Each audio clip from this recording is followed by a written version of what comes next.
that recording. And we are good to go. Now I'll just wait for this window to disappear. There we go. Alright. And we shall begin. Hello, everybody. Welcome to another episode of Torn Book Club. I'm Sarumann, also known as Josh, your weekly host. And with me via Skype today is another Torn staffer, Greendragon. Hello. Hi, how are you? I'm good. How's everybody in the chat? We're all discussing Batman again. This is something that happens every week. I blame you, Jan.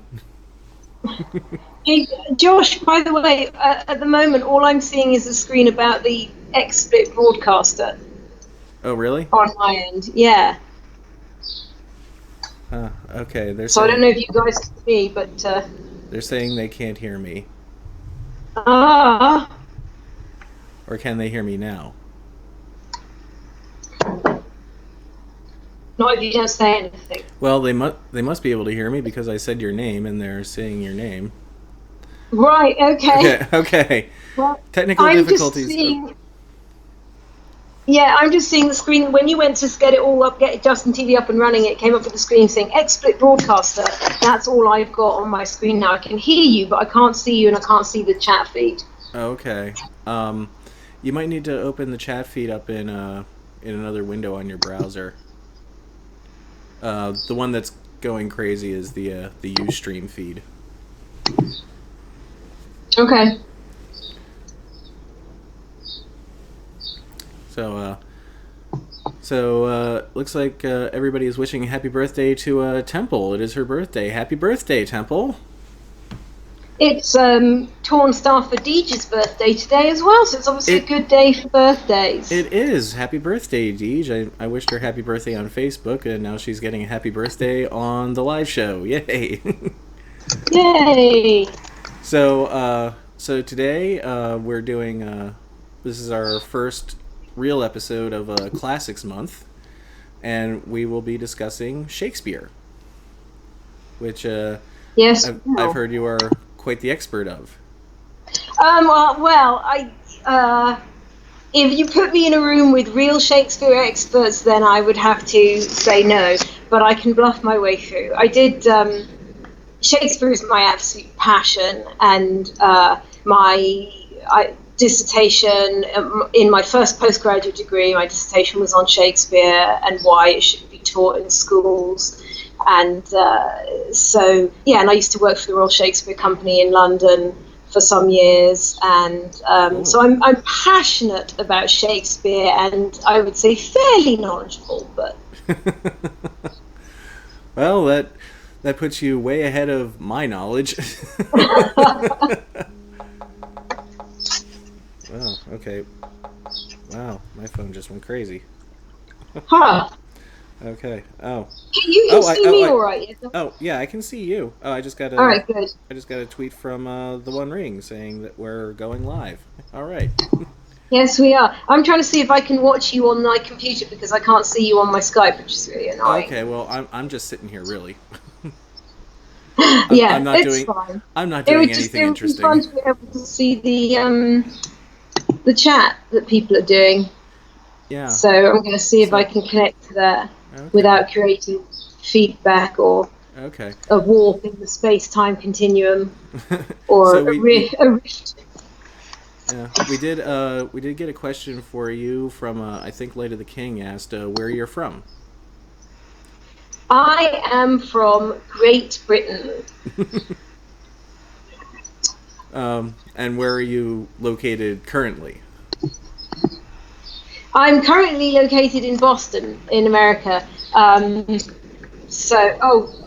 on, I have to close trying to watch it live feed. Sorry, ignore me. I was getting feedback on the other end. I was trying to get the chat through the live stream, but then I was getting my voice coming back to me in a delay, and so that was all. Oh, okay. Anyway, I live in Boston on the east coast of the United States of America, but I'm from the UK, and I will be going back there next week for a couple of months, which will be great. Well, I'm glad we were able to get you for this. before you Yeah, take off. I should just quickly say that I'm drinking water in here. It's not gin and tonic. Oh darn. Too early in the day. Well, it's like what, 3 in the afternoon over there right now? Yeah, exactly, exactly. But it's Okay. my butterbeer mug. You see, there we are, my Oh, butterbeer. okay. All right, cool. And yes, I am wearing my Free Bard shirt because when we were selling these at WonderCon, everybody kept asking if it was a Shakespeare reference. Oh, that's hilarious. He's the bard, Yeah. not just any old bard, the bard. Yes.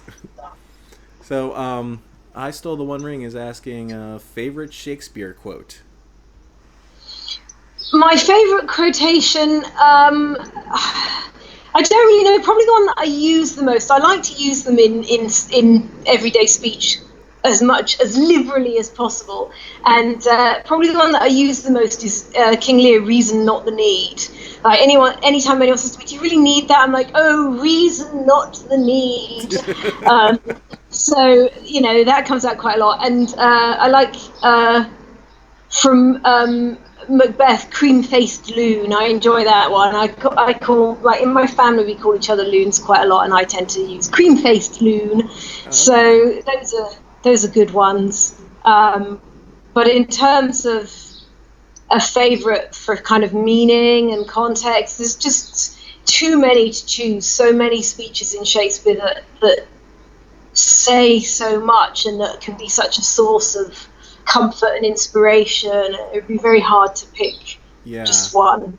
Yeah, that's kind of the same with me. I mean, I'm not as well versed in Shakespeare. Like I've certainly read a number of plays over the years. Um, but Temple mentioned one quote which is kind of one of my favorites, and it's one of the ones that everybody uses a lot from Hamlet when Polonius says, "This above all, to thine own self be true." Yeah, I it's funny, that whole speech is brilliant. And actually, my favourite bit from that particular speech is, "Neither a borrower nor a lender be. For Yeah. loan oft loses both itself and friend." And it's so true. I have lent money to people and lost the friendship because I had lent them money. So Yeah. Polonius knew what he was talking about. Yeah, I sort of feel the same way. Like I have to just sort of let that go if I lend somebody money or Yeah, I lose a friendship. yeah, exactly. Eruvandi says, "I like we are such stuff as dreams are made on, and our little life is rounded with a sleep," from the Tempest.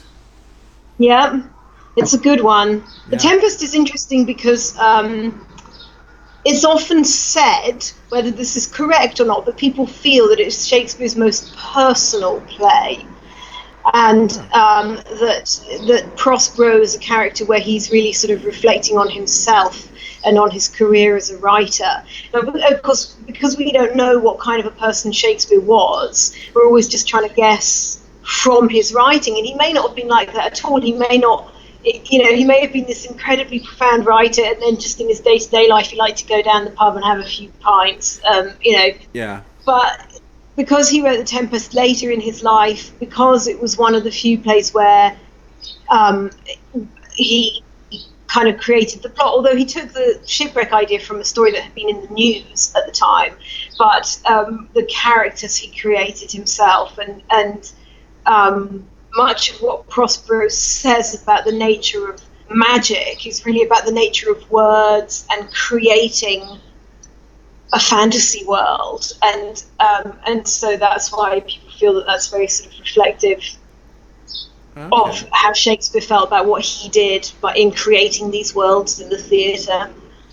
Okay. That that's interesting. Yeah, yeah, it's true. Like we don't know much about his life, really, but I, No, it, I sort of, I guess I just sort of assumed that like towards the end of his life, he just sort of got maybe fed up with the business of well, because it was sort of an industry. It was like a business at that point because plays were the popular entertainment of the day. yeah. I mean, you had to churn them out for sure, and once he was working as a professional playwright. He was churning them out at a rapid rate of knots. And certainly by the time he got towards the end of his life, he had a lot more money. I mean, he bought a large house back in Stratford. So whether there was an element of wanting to move home, he'd moved to London. We don't know there's a whole chunk of his life where we don't know what he was doing before he surfaced in London. There's about 8 years or so where there's no record of what he was doing. And then he moved to London and he surfaced working with what was then the Chamberlain's men and then became the King's men. And by the time he moved back to Stratford, part of it may have been that he just decided he wanted to go home, although he wasn't very happy in his marriage. So I'm not sure how much time he really wanted to spend at home. But also, who knows whether he had intended to go back and do more. I mean, life expectancy was so much shorter in those days. He may have been tired. He may have just thought, I'll just have a bit of a break and then go back. And there are more plays that we think he may have collaborated on. So he may still have been writing right up to the end, just because there were no works that were solely by him in the end of his life. It doesn't mean that he wasn't still writing and collaborating with others towards the end of his life. Okay. Interesting. So, it looks like Garfy Mal has joined us in the chat. Kathy. Hey, Garf. Hey, Garf. Hey, Kathy. Hervandi is asking if she's new to the book club. She's been here before. She's definitely not new to Torn. No, indeed. She's another one of our senior staffers. I think she's been with Torn longer than I have. So just getting off of Shakespeare just real quickly, I always do a little reminder to everybody of what our book of the month is, which I think everybody knows at this point. It's Beowulf. J.R.R. Tolkien's version of Beowulf. And you've got the hard copy. I've got the Kindle version. I was very fortunate in that Houghton Mifflin Harcourt publishers sent me this copy, but in obviously in the UK it's published by HarperCollins, and they have an absolutely beautiful hardback cloth bound luxury edition. Yeah, I saw pictures of that. It looks gorgeous. Yeah, it's like 75 quid or something, and it's purple, and but this is a beautiful edition, I have to say, and it's $28. I mean, you can probably get it even for less on Amazon, or I don't know, but for that, it's an amazingly beautiful. I mean, the gold embossing on the front here, and it's a really edition. You cut out there a little bit. Did I? Okay, that might have been my connection. I think we're okay now. I think so, hopefully. Hang on. Are we okay now? I think we're okay now. Well, it's showing a good connection at my end. Okay, yeah. My connection is getting wonky. Oh well, we'll just you guys hear me all right? We'll just have to muscle through it. We will. Let me know if you can't hear me, but okay. Otherwise I'll just assume we're good. No, you sound good now. So good. So I need to get over to the Barnes and Noble and buy myself an actual hard copy of it. Yeah, I really, I mean, you guys, I don't know how much you've already talked about Beowulf on the book club, with it being your book of the month. Not much really, but I know we were talking a little about it on a chat last night. And maybe we could, because I'm still in the middle of reading it, but what's your take on it so far? I love it, I couldn't wait to see it. I studied Old English at university, and of course, therefore, Beowulf was one of my texts. Although it wasn't the text I primarily focused on when I was studying Old English, but of course I read it, and then when Seamus Heaney's poetry translation came out, of course I was very excited to get that, and I read that one. And I'd always, you can't study Anglo-Saxon and not read Tolkien's thoughts on the language. And so I've always wondered about his Beowulf, so I was very excited. And this is what I really like about what Christopher Tolkien has put together here, is it's really accessible. And, it is, yeah. He mentions in the introduction about that sort of that issue of whether you are writing for a scholarly audience or your average reader, and he talks about that Tolkien himself, J.R.R. Tolkien, said when he was trying to complete his translation of Sir Gawain, that he was having a difficulty knowing exactly what to put in there. And he said the main target is, of course, the general reader of literary bent, but with no knowledge of Middle English. But it cannot be doubted that the book will be read by students and by academic folk of English departments, and which is actually true, because when I was studying Middle English at university, I read Sir Gawain and Tolkien's translation. But that's so true, that sort of dilemma between, what do you put in for the aficionado and what do you leave out to maintain accessibility for someone who's just interested? Right. And I think Christopher Tolkien's notes and the way that he's put it together they're so interesting and they're so lucid, and you can kind of take them and leave them. You can just read Beowulf if you want to. Yeah.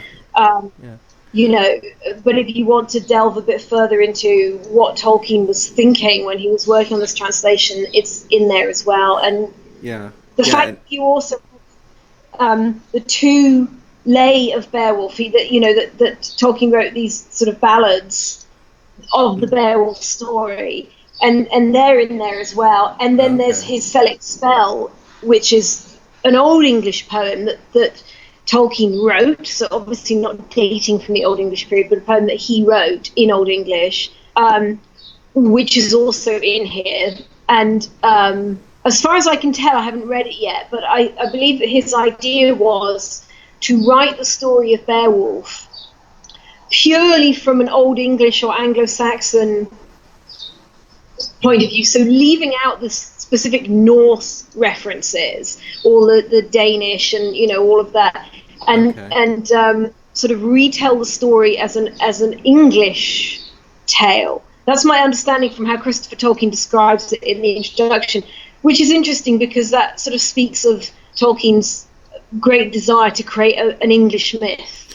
Yeah. And like I can definitely see that. I mean, I'm still in Beowulf, but like you said, like reading that, I found that it's very accessible.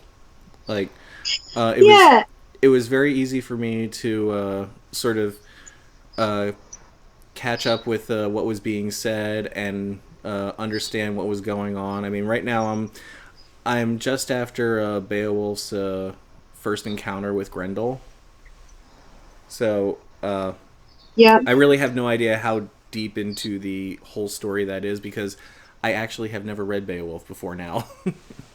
Well, you picked a good version to start with. That's what I've heard, and I actually put off reading it because I knew at some point Tolkien's version was going to come out, and I wanted that to be the first version I read.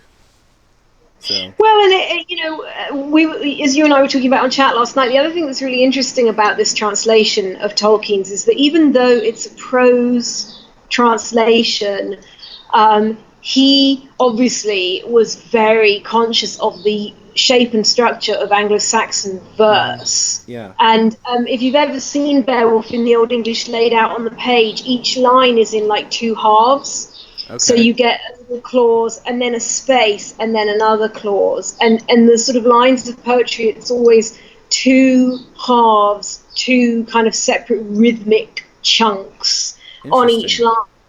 and that's always the style of Anglo-Saxon verse.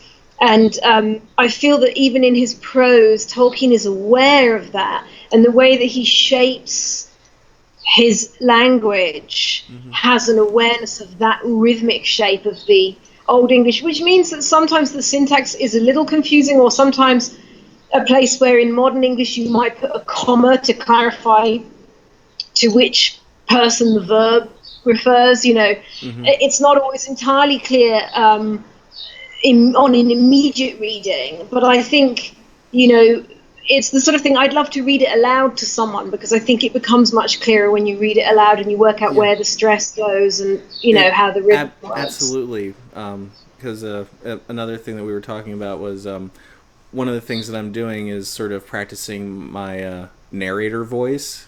And so as I'm reading Beowulf, like every now and then I'll just like sort of instinctively just start reading it out loud. And when I do that, like I start really noticing the patterns in the rhythm. And, that's right. And it's very cool. So I just think this would be. I was just going to say, I think this would be a great version to read to a little kid. Bedtime story would be brilliant. Yeah. So Light of the King has asked about 3 times now.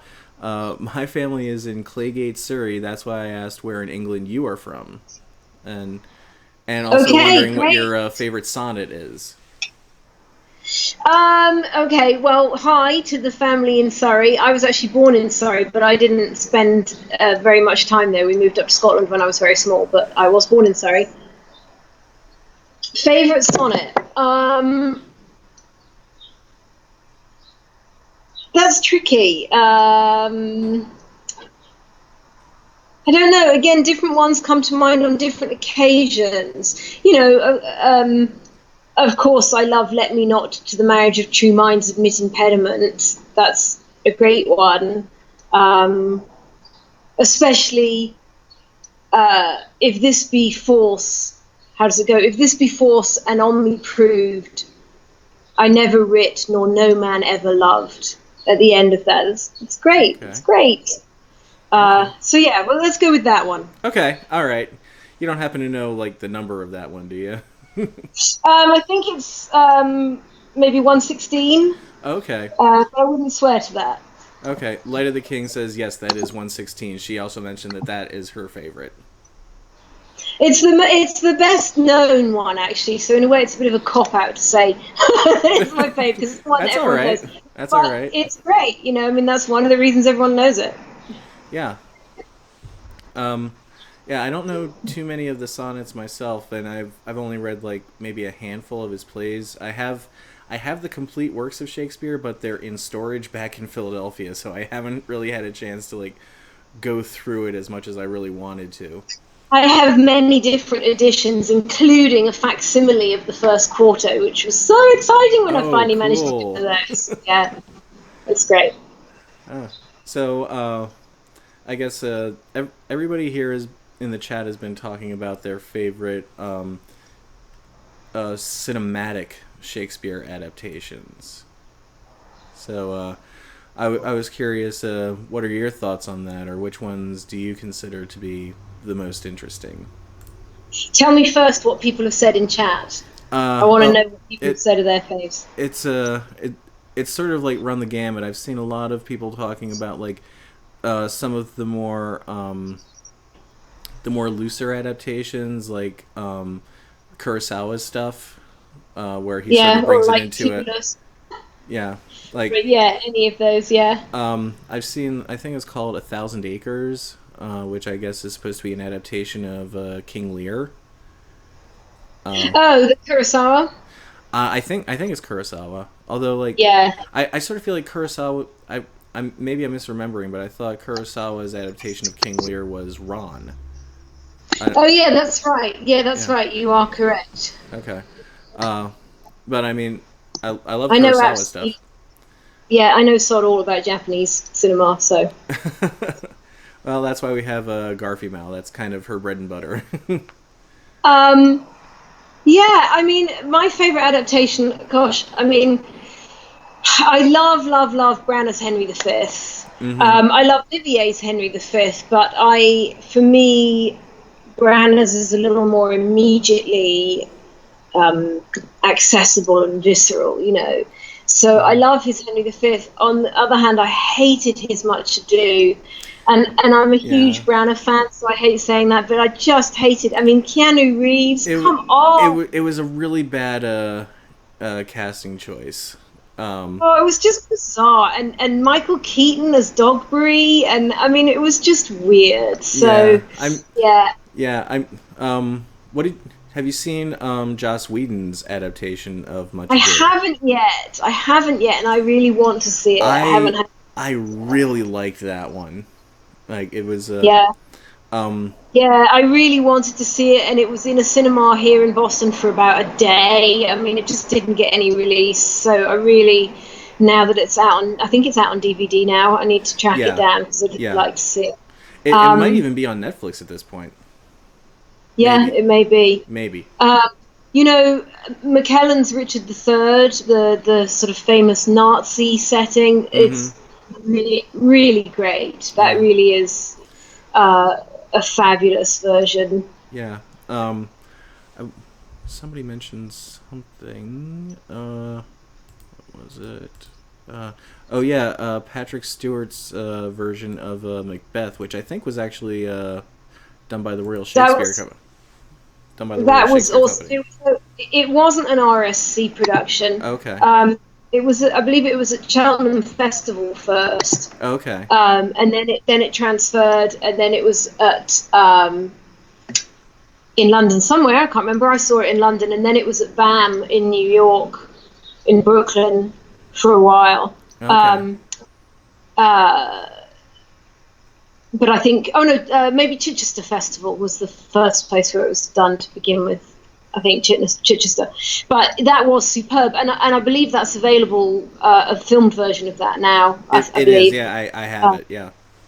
It was excellent. I mean, I saw that one, as I say, on stage in London, and that was a really exciting new version. Sadly, I didn't get to see James McAvoy when he was doing Macbeth in London. That had great reviews as well. And of course, there's a fantastic production with Kenneth Branagh as Macbeth now that's just on in New York at the moment. Tickets are about $350. So. Okay. And that's supposed to be a really good production as well. Although I have my own fabulous idea for staging Macbeth. So one of these days. All right. I'm just gonna keep that secret for now. Yeah, absolutely. I'm not giving that away. No chance. Okay. All right. I'm trying to think of like some of my favorite cinematic adaptations. I think one of the ones that I really enjoyed because it was just so visually interesting was Julie Taymor's version of Titus. Yeah.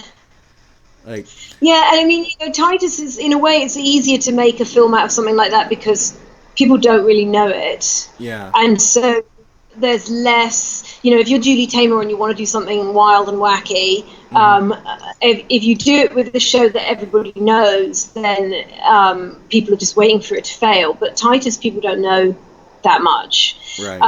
And it lends itself to craziness because it's an absolutely crazy story. So, yeah. Branagh's Hamlet, just thinking about other versions. Mel Gibson's Hamlet, I'm afraid I've never been able to get through more than about 15 minutes of Mel Gibson's Hamlet. It's a tough one. Branagh's Hamlet, Branagh did Hamlet in the theatre when I was working at the Royal Shakespeare Company. It was one of the shows that I worked on, and it was Adrian Noble staging, and it was phenomenal. I mean, absolutely, just he was fantastic. And I was working in props, but I just sort of stood in the wings and watched every night. His film is not as good as that stage show was, but I would imagine the stage version would be much better than that film version. Yeah, I mean, I liked it. I liked the Branagh's film version. Yeah. I just felt like it was too over the top in places. He can't help himself, Yeah, I know. It's interesting because it's kind of talking about this is sort of steering us into the territory of talking about adaptations. Right. And, of course, that's a hot topic for Tolkien fans because so many people hate what Peter Jackson has done to The Hobbit to turn it into movies, whereas other people love it, and, there's the whole spectrum of opinions. Yeah.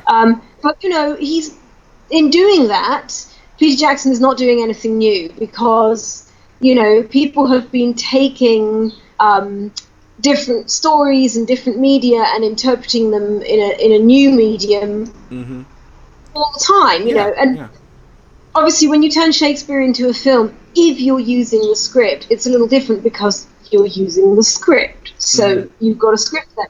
But nonetheless, people have made massive cuts to scripts, or they've reordered scenes when they've been making a film with Shakespeare, and they've put this scene here, or, and then of course you've got the things like the Kurosawa that we're talking about, or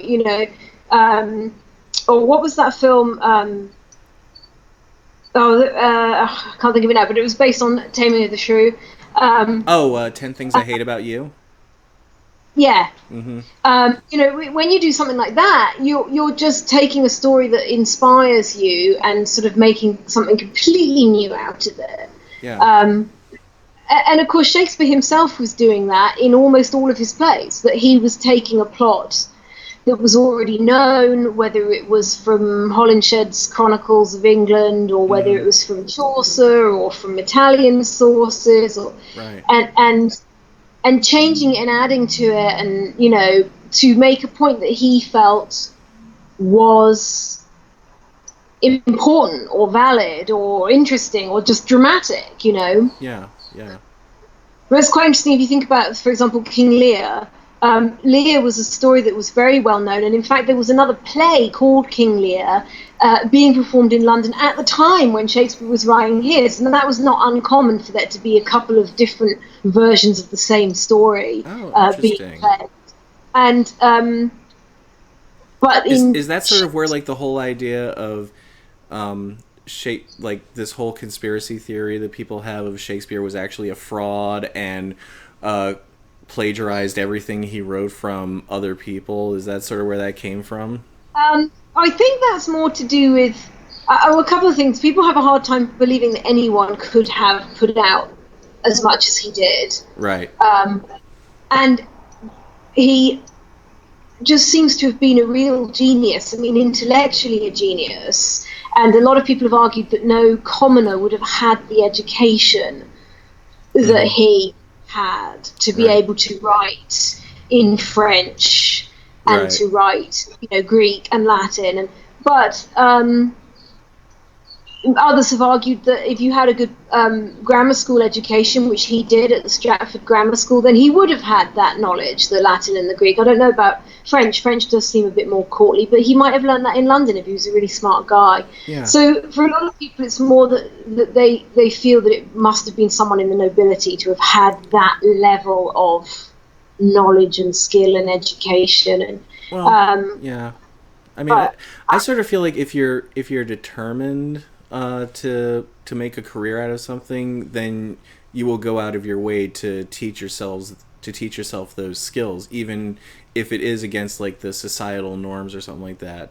And well, and Shakespeare did have a good education. The grammar school system in Britain then was good, and his father was a commoner but wealthy, and it was the beginning of the rise of the middle class in England. And eventually his father got his own coat of arms, and so they weren't they weren't living in a hovel.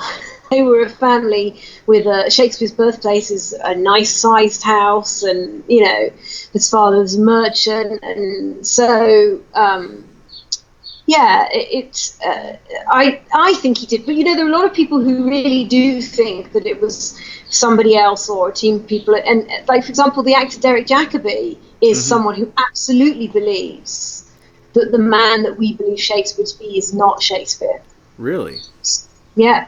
Huh. So it's not just a sort of crackpot conspiracy theory. There are a lot of people out there who believe it. Okay. So. Okay. What do you believe? I think Shakespeare is Shakespeare. I mean, but it intrigues me because, I was reading a very interesting article recently about the existing portraits of Shakespeare and trying to work out if any of them is authentic. Because there were a couple that were known to be fakes, and then there was one that had for years been believed to be from the time when he was alive, and then it was carbon dated and it was found that it was fake. There are a couple that do date from the right time, but nobody, there's a sort of debate now. And it intrigues me because, as an artist, or even just as a human being, you sort of assume that what you've done in your life will be known. It is known. Yeah. And I thought, if you were the person 400 years ago painting your mate Bill, and then you put on the bottom, "This is Bill Shakespeare," and signed it, never in your wildest dreams would you think that in 400 years' time people would be going, "I don't know if this is genuine." Yeah. And it'll be interesting to see how that translates to modern society, because obviously now things are recorded in an entirely different way. Yeah. But to what kinds of fraud will that open the door, Yeah. Did this person exist, or were they just virtually created, Yeah. Well, one of our other friends in the chat, Light of the King, just mentioned that apparently her family history can be traced back to Shakespeare. And Wouldn't surprise me. I mean, he had kids, so they had kids. So yeah. And there's a few of them out there. Yeah. So. Yeah. I'm just waiting for the chat to catch up a little bit. Yeah. That's fine. Okay. Everybody's talking about visiting England now, and seeing the Globe Theatre, or seeing the original site of the old Globe Theatre. Yeah, well, there's not a lot there. I mean, the new Globe is pretty much as near as they could get. Mm-hmm. And where the old Globe was, there's just a plaque that says this is where the Globe Theatre was. Oh, okay. So that's very exciting. It's I was at it's last still cool summer. from a historical perspective. I'm a huge history buff, so I would probably get a real kick out of something like that. The Globe Theatre itself, the reconstruction is phenomenal because they took so much care and attention about making it authentic, So, for example, the banisters, when you go up to the higher floors, if you have a seat, and there are banisters with railings, the railings were all done on a hand operated lathe, when you're rotating wood and working it to make lovely round banisters or whatever. They did it as it would have been done. They didn't use modern machinery. They used rope and manpower. That's so cool. Yeah, so it really is. I mean, there were things they had to do for safety measures because we don't want this globe to burn down like the first one did, Right. So they had to put sprinklers in the roof and stuff. But as much as they could, they really constructed it. They researched what the consistency of the lime would have been for the plastering, and so as close as can be, it is as it would have been, and that's really cool. That's amazing. I love that sort of attention to detail. Yeah. When I do go to London, I'm definitely going to visit there. Eventually, one day I will go. I had a friend last year. They were doing Taming of the Shrew, and I had a friend who was in it, so I went along to see him. And another friend of mine is actually music director at the Globe, and they've just opened an indoor theatre at the Globe, which I haven't had a chance to visit yet because it opened after I was back here. But they built a theatre in the style of an indoor Jacobean theatre, again as close as they could get it to authentic, and this is so that their season can go all year, because of course they don't do plays in the Globe in the winter, but they can now use this indoor theatre in the winter. Okay. Cool. Looks like Garth is having some trouble. Or with what? She got a commercial and then the stream didn't come back. Oh no. Oh no. Yeah, I would tell her what to do, but okay, she's back now. Never mind. So let's see. Eravandi is saying my college did Taming of the Shrew last year. Didn't get to see that one either. Okay. So yeah, I've always been curious about since you said like there were lots of other playwrights at the time. What made Shakespeare so unique that his works, above all the others, still endure today? Like, they're not the only ones that endure. I mean, we do have great works by Christopher Marlowe and by Ben Jonson, and we do have great writings, from a little later in the Jacobean period when you get into the revenge tragedy period and Webster, like that. So there are other great writers whose works have survived, but like any work of art, the works that survive, the survival is the true test of their greatness, right? Right. In 100 years' time, will anyone still be reading Harry Potter? I think probably yes. In 100 years' time, will anybody still be reading 50 Shades of Grey? I think probably not. Yeah. So, although I can't comment because I haven't read it, but Shakespeare was churning out plays, really just like anyone else at the time, and they weren't being kept for posterity until later into his career, and he never had anything to do with them being preserved in that way. It would usually be the prompt in the theatre who would be writing down what was said in performance, and then the first published versions were made from prompt sheets from performances, and it was his friends who kind of went, these are really good, we should publish them. So some of them were published in his lifetime, but he didn't have anything to do with it.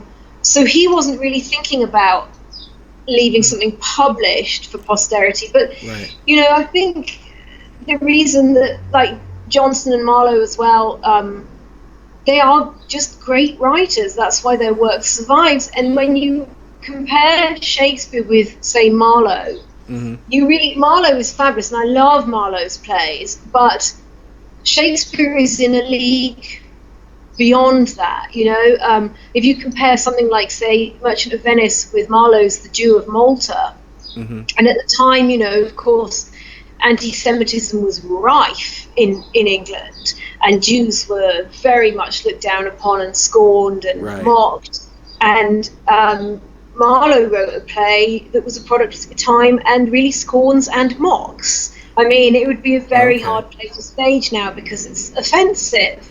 Interesting. Whereas Shakespeare wrote a play where Shylock is scorned and mocked, and the groundlings in the theatre would have loved the bits where Shylock is shamed, and they would have thought that was brilliant. But he also makes Shylock human. He recognizes. Yeah, he does.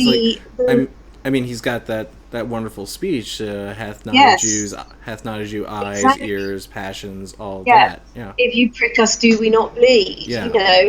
My favorite part of that whole speech is just the last part where, because it can be said with like so much vitriol, wrong us, shall we not revenge? Yeah. But equally it can be said almost innocently. Yeah. What do you expect if you wrong us? Yeah, it's like, should we not revenge? Yeah, come on. It could be matter of fact, or it could be threatening, which is something I love about that interpretation of that line. I'm only human, it is kind of what Shylock's saying there, and so because Shakespeare recognised the basic humanity of everybody, Othello. He's writing about the Moor, he's writing about a black man who was seen as the alien and the outsider, and yet the villain and the real enemy in that piece is Iago, not Othello. Right. And so, because Shakespeare sort of seemed to recognise the worth of every character, and these women are so brought to life, and they weren't being played by women in the theatre, but his sort of great understanding of the human condition and of humanity made his characters so pertinent for all time. And like you're just saying, Josh, the lines can be said in so many different ways because they say so much about what's going on. Yeah.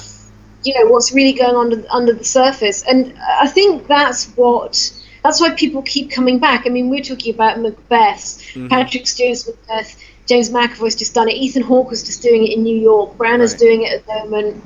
Billy Boyd was just in a production in London not long ago. He wasn't playing Macbeth. I can't remember. I don't remember what he was playing. I remember he told me he was doing it, and I went, oh great, and and then we didn't talk about it anymore. So there are endless productions. Why? Because every time it can be different. Because Shakespeare is exploring and excavating so much that he's almost unearthing more questions than he's answering. Yeah. Yeah, I think that's really a good point. And I think that does speak to like why Shakespeare endures and is so much of today's popular culture so many hundreds of years later.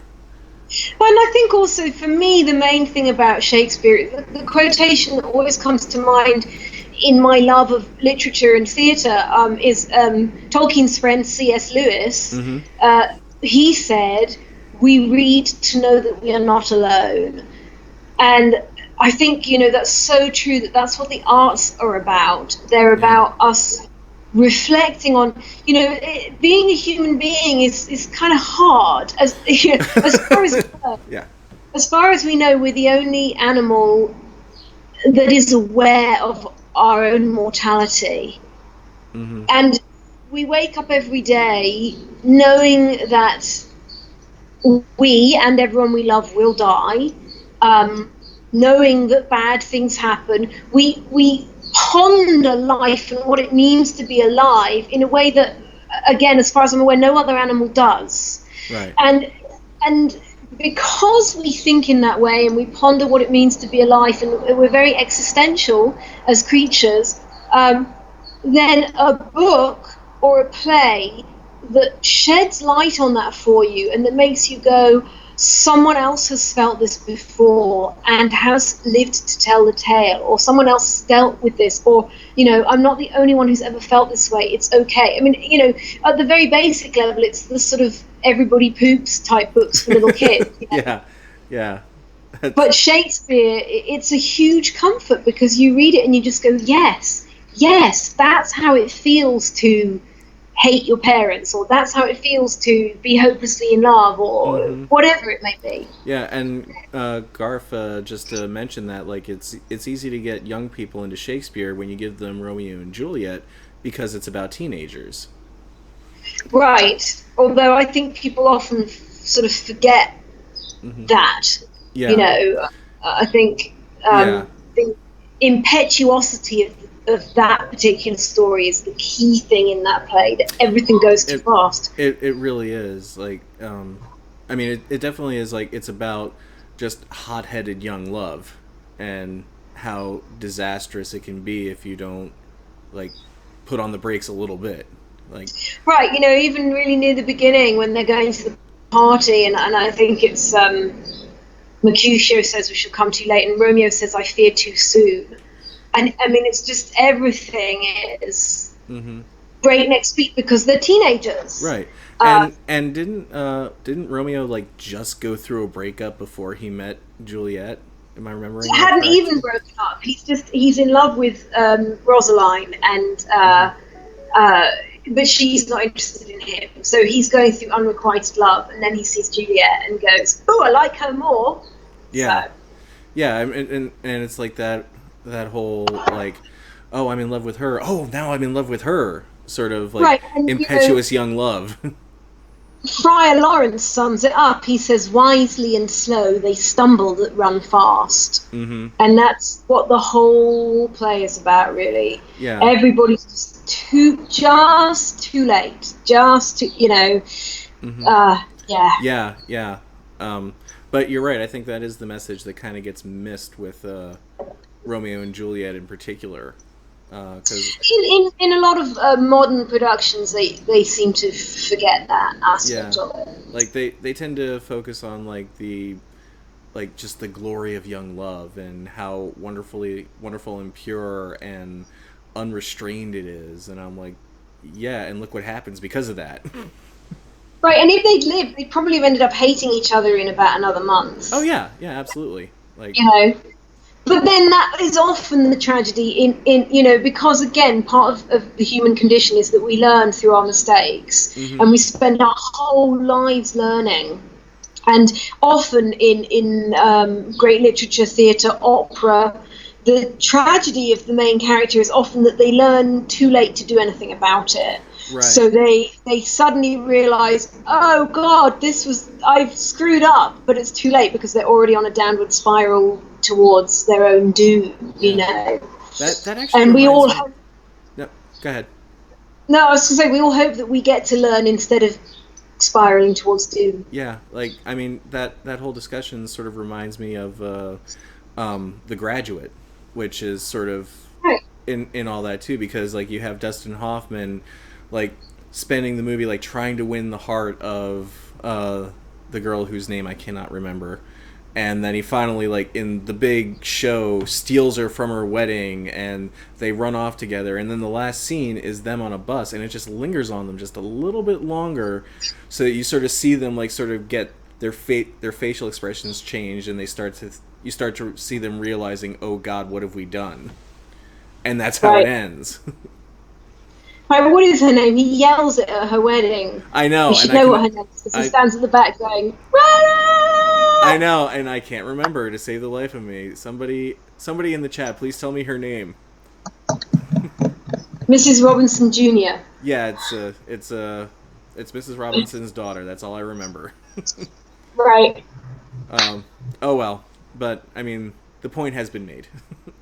It has. It'll come through in the chat eventually.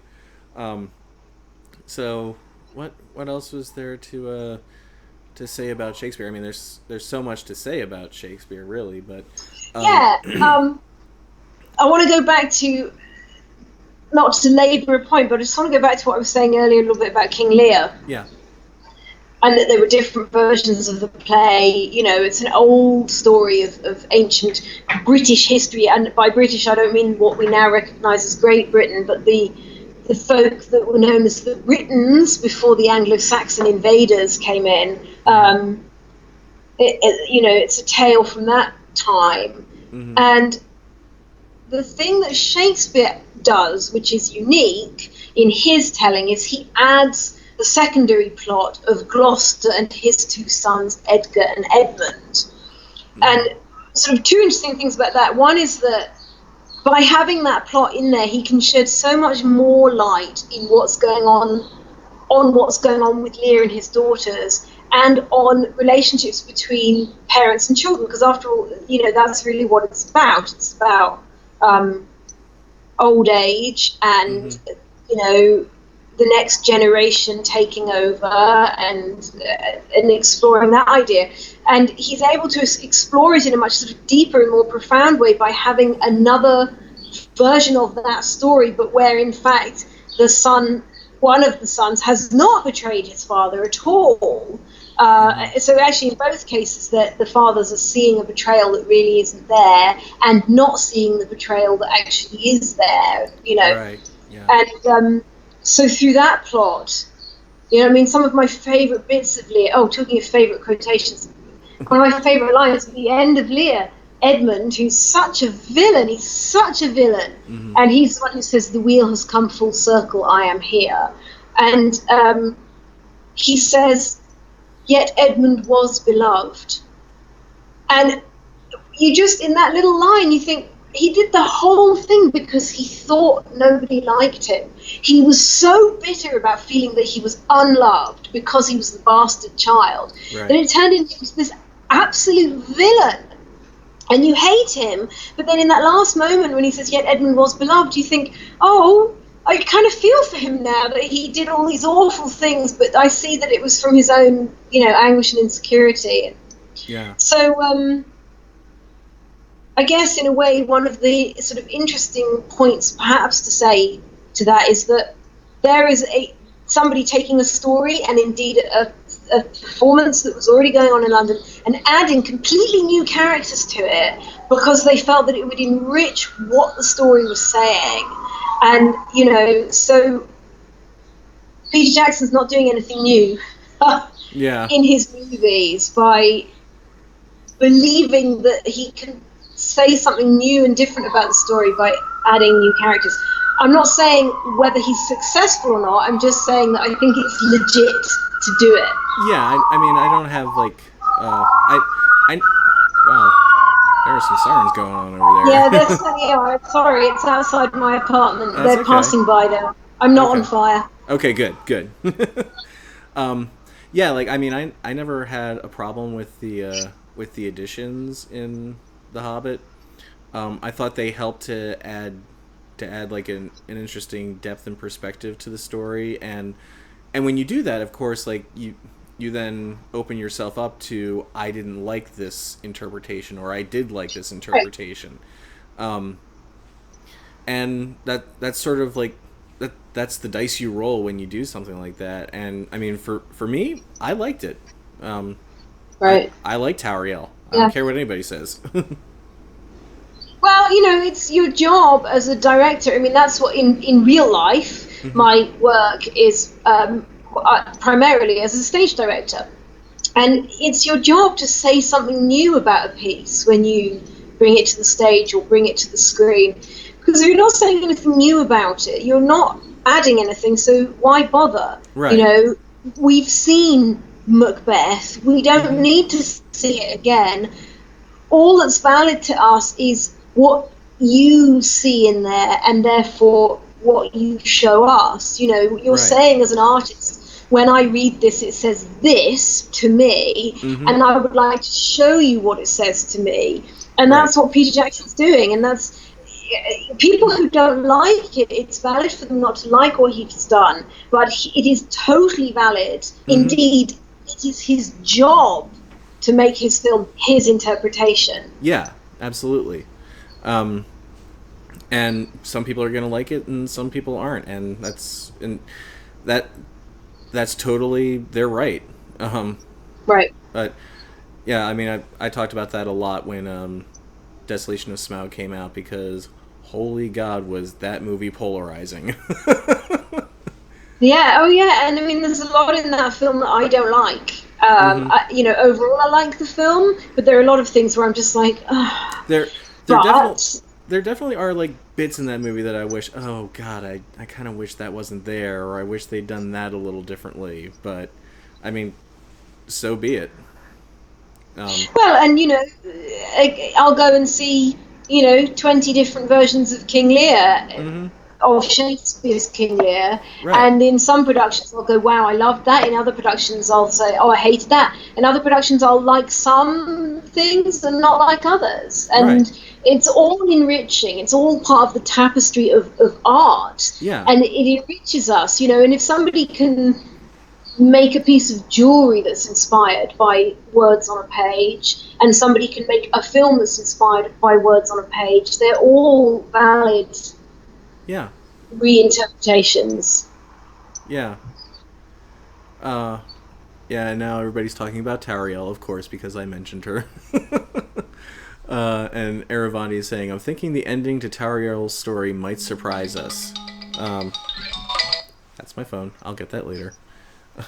Why do you think it'll surprise us? Well, I'm pretty sure I know what happens to Tauriel, but I'm not going to say anything. But from conversations I've had with cast. Okay.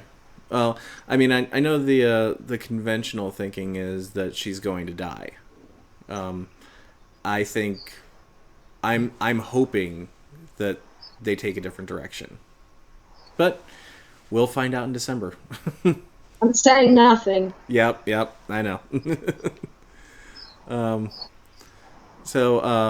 Okay, we're coming up on the hour now, so we should think about wrapping this up. So well, yeah, I mean, if there's any other questions that came up in the chat or anything, I'm happy to answer.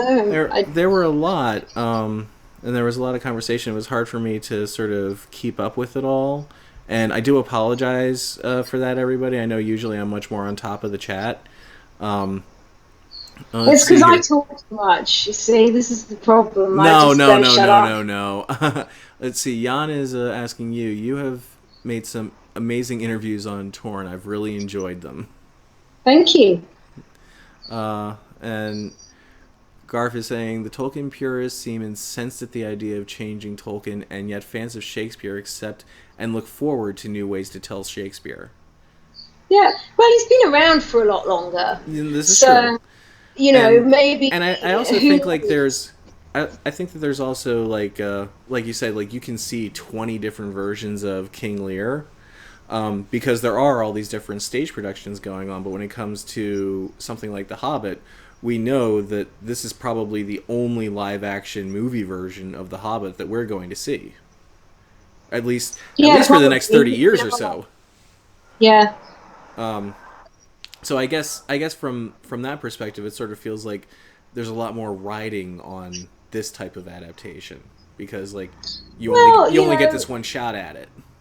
and I suppose there's the slight protectiveness in that Shakespeare wrote his plays to be performed, so he Right. wrote them with an understanding that people would be interpreting them on the stage. Tolkien didn't write his book to be turned into a movie, although he did sell the movie rights, so he Yeah. only has himself to blame. Yeah. Yeah. Yeah. But I suppose there's a sort of extra layer of protectiveness around that, simply because people would say, but he didn't write it with that in mind. But then, so what? Art is always about reinterpretation and recreation, or subcreation, as Tolkien would say. Yeah. And I mean, one of the points that I made when Desolation of Smaug came out was that if Peter Jackson had made just like a truly like 100% word for word faithful movie adaptation of The Hobbit, I would be bored by it. Like, I mean, Right, I hate to say it. I mean, I love the book, but I've read the book. I know what's going to happen in the book. Right. And Right. and I mean, I also when I was a teenager, I tried writing my own screenplay of Lord of the Rings, and I only got as far as doing a fellowship, which in and of itself was a huge feat. But Yeah. I mean, my screenplay was slavishly faithful to the text, and you know what? It was a really boring screenplay. Huh. It took them 100 pages just to get to Rivendell. Yeah, and well, and that's the everybody's thing. You have speaking in to, monologues. yeah, you have to know your medium, don't you? Yeah. And it's a different thing. It's a visual medium. I mean, it's a different ball game. Yeah. And that's why it's like interesting also to see like film adaptations of Shakespeare, because you have this other level of interpretation that goes on with that. Yeah. Like, Yeah, or the operas that have been written inspired by Shakespeare. And, there's so much of interest.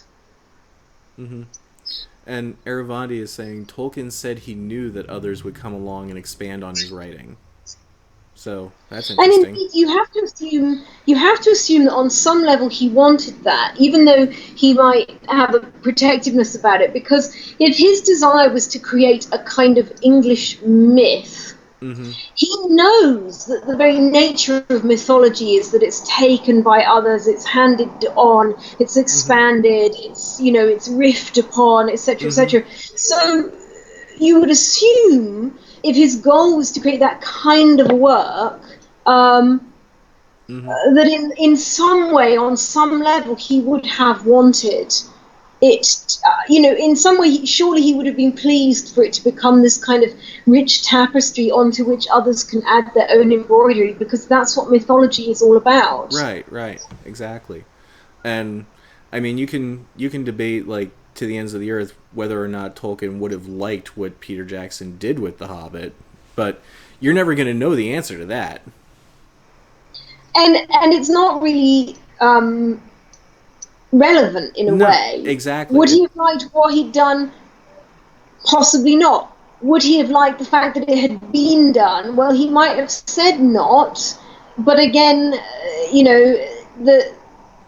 must have been there has pleased to with be his like some certain level of like ego stroking, or just like or some sort of self-gratification, just knowing that your own words in some way are going out to a much wider audience than your original intention. Right. You want your story to go on, Mm-hmm. There's always that dichotomy for creators of art between the desire to possess and control and the desire to be widely known. Yeah. And one of Shakespeare's contemporaries that we were talking about before, Ben Jonson, was Mm-hmm. a really interesting character for that, because Jonson was more court. He was higher society than Shakespeare, and he moved in courtly circles, Mm-hmm. and so he was used to his works being circulated in manuscript form. Mm-hmm. But what he hated about manuscript form was it was very much the tradition that people changed manuscripts. So if you went to court and you had this wonderful love poem that you wanted everyone at the court to read, you would circulate a manuscript. But it was accepted that somebody else could add a few quatrains at the bottom of that manuscript or change a line. That was just accepted because it was seen as a fluid form, that it was adaptable. So Right. Jonson was one of the first people to really embrace printing for himself. That he, obviously printing had been around since the 15th century, but he was it was still in its infancy, and he was one of the first authors to kind of say, I want to use printing for my work, because he didn't want it to be changed. Mm-hmm. But then he had this other sort of conflict in his own mind, that the problem with printing it was that the general public could get hold of it. And whilst he wanted fame, he didn't like the idea that people who were not of the cognoscenti, might be reading his works, because he sort of snootily felt that he was above that. So he always had this conflict. I want it in print because I want it to be cast in stone so it can't be changed. But I don't want the hoi polloi reading it, but I do want to live forever in people's memory. And, so artists always have that conflict between, I want my work to be sacrosanct and I want my work to live on. Well, it can't really be both. Yeah. Well, and Garth brings up an interesting question.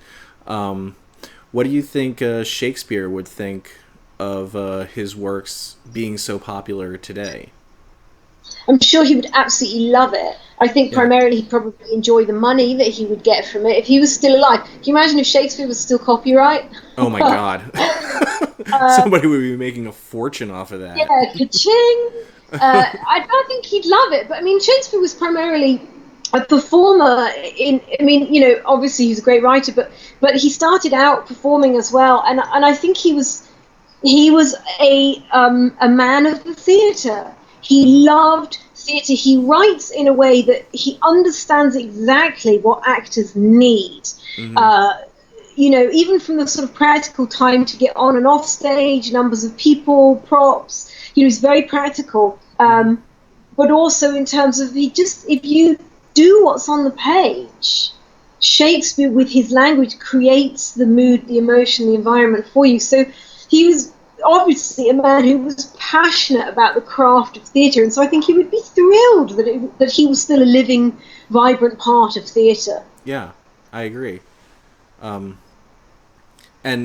yeah, I don't know much about Shakespeare the person. I'm just going to assume that Shakespeare in Love is not historically accurate. Clever though. It's very clever. Yes, it is. They've just opened, or they're just about to open a stage version of Shakespeare in Love in London. I'm hoping to go and see it when I'm at home this summer. Oh wow. Okay. Cool. Yeah. But like I was saying, I don't know much about him as a person, but he just from the way he wrote, it struck me as this is somebody who really loves his work, who is really passionate about his work. And anybody who is passionate about their work wants it to live on well past their lifetime. Yeah. It's the greatest thing. I hope as a director that I may one day direct a show that will be talked about after I've gone. Mm-hmm. That people still talk about this staging or that staging, or it would be nice to think that you might do a version of a show that people would always refer back to in years to come. Yeah, that's always what I hope for with my writing, with the books that I write. that one day, after I'm long gone, like something that I wrote will still resonate with the world, or even with just like a local part of society, like even if it's just a cult following. I'll be happy with that. The cult of Josh. Yes, exactly. Now I just need to finish my dang book. Yeah, that's a stumbling block. Yeah. But so what are some final thoughts on Shakespeare? Like, how would you sort of summarize your experience with Shakespeare, or how much you love him? Me and Bill. Yeah. Yeah. Well, I mean, I think I can't remember a time when I wasn't sort of aware of Shakespeare. My gran used to quote Shakespeare a lot, and so I sort of grew up knowing lines, Mm-hmm. And then reading Lamb's Tales from Shakespeare, which is talking of reinterpretations. Mm-hmm. That's very Charles Lamb taking the stories from the Shakespeare plays and writing them as short stories. I read those when I was a little kid. And then I think, in fact, Macbeth was the first play that I saw when I was about 11. And then when I was 16, I started working backstage at the Royal Shakespeare Company. And, he's just been a part of my life. And as I say, I wrote a postgrad dissertation about why Shakespeare should be taught in schools. And, nowadays, most of my directing work is in opera. Okay. But if I had the chance, I would... if I had the choice of what I would most want to direct, it would be Shakespeare. And I hope that I will get back to working with Shakespeare because, on a daily basis, something from Shakespeare. I remember when I was 17, the guy that I was in love with at the time, to the Romeo and Juliet, he went away for a year. He was older than me and he'd already finished high school and he was taking a gap year before university. So he was going away and I was, of course, bereft, and devastated that he was going away. And I remember the day after he'd left, I woke up early in the morning and in my head was just the line, "All dark and comfortless," which is from King Lear. Mm-hmm. And I remember just being really pleased that even in my sorrow, the first thing that came to my mind was the line from Shakespeare. So Shakespeare, on a daily basis, bits of Shakespeare come into my head in the right moment. Just when you're angry or sad or happy, there's something that Shakespeare said that just crystallizes that moment perfectly. It's a great richness. Yeah. Well, I would like to thank you, Green Dragon or Kirsten, for coming and being on the show and sharing your wonderful knowledge of Shakespeare with us. It's a great pleasure, and it's really nice to know that people enjoy the interviews that I've been doing. I've got 2 more that I'm just busily transcribing because they're long. But I chatted with Jed Brophy recently, and then I had a long chat with Mark Hadlow. Oh, cool. And so those will be up on Torn as soon as I can get them finished and up there. Real life, gets in the way. But as we've been talking about theatre and everything, part of the point with those interviews that I've been doing, as I've been referring to and posting them, it's inside the Middle-earth Actors Studio that I'm really trying to explore the craft of theatre and the multitude of different ways that actors approach their craft through talking to these different guys from the movies. And Jed and Mark are the latest 2 that I've done, and so I hope people will enjoy those too. Very cool. Yeah. Light of the King has a special message for you. Let me just go back and find it. Here it is. Please go to Mamma Mia's in Boston for me and have a nice dinner, and then go to Mike's Bakery for a cannoli. Yeah, you see, everyone goes to Mike's all the time, and I've actually never had a cake from Mike's, partly because I don't really like cream, so I don't eat things with cream in, but everyone goes to Mike's Pastries. It's... you always see people on the subway here with their Mike's pastry boxes. They're supposed to be really good. Cool. And Aravandi has an interview request. Lee Pace, if you can. Yeah, well, given the chance, it's just a question of, finding times that work for them, and Right. Dean O'Gorman is supposed to be the next one that I do. Okay. And Lee Although, Pace is busy right now because he's got that new AMC show that's coming out. right, Yeah. right, and if I'm hoping Richard Armitage is doing the Crucible at the Mm-hmm. Old Vic this summer, which I will be going along to see, and I'm hoping maybe to sit down with Richard again then. Although I suspect he might say, "Look, we've already done 4 interviews together. You really don't need to talk to me again." So Yeah. we'll It, see. we'll see. Well, we'll cross fingers. Hopefully, hopefully you'll have something new and interesting you can come up with to talk about. Well, sure, but Lee would be great. I'd love to talk to Lee. Yeah. If the chance arose, we'll see. Yeah. Okay. So, well, again, thank you so much for being on the show, and thank you for all your insights. Like, I sort of feel like I was out of my depth today, but that's all right. That's No, why I it's my have the good great guests pleasure. on. It was a great pleasure. I hope we get to chat about something else in literature again sometime. Yeah, absolutely. Um, and and thank you to everybody who was in the chat today: Light of the King, Aravandi, Temple, Ava, Jan, uh, Garf. Who else am I forgetting? We had a very lively we had a very lively chat today. Um, Good. but yeah, we had how many people do we have here? Yeah, we got a lot of people in the chat. That's awesome. So thank you everybody. I will. Oh God! Everybody's asking about when the Torn book club T-shirt goes online. I don't know. I'm trying to get Justin alone for 5 minutes to try to make that happen.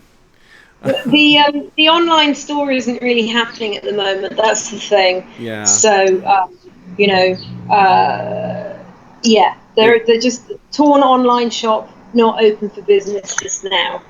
if worst comes to worst, like I'll just get the excess shirts that Justin made at WonderCon and set up my own little PayPal link and sell them myself. See, that's what I did for the extra shirts that were left over from Calgary Expo. I Yeah. just said to people, email me if you want one, and took the payment through Torn's PayPal, sent them out. So the money still went to Torn, but I just dealt with the shipping out of them. Mm-hmm. So All right. Well, something to keep in mind for some point in the future. Justin's heading off to a Denver Comic Con next week, so he's yeah, really busy. But thank you everybody, and next week, hopefully, I'm trying to get another guest on for next week to discuss Dickens and Austen and that whole period. ooh, So thank you everybody, and we'll see you next week. And as always, never stop reading.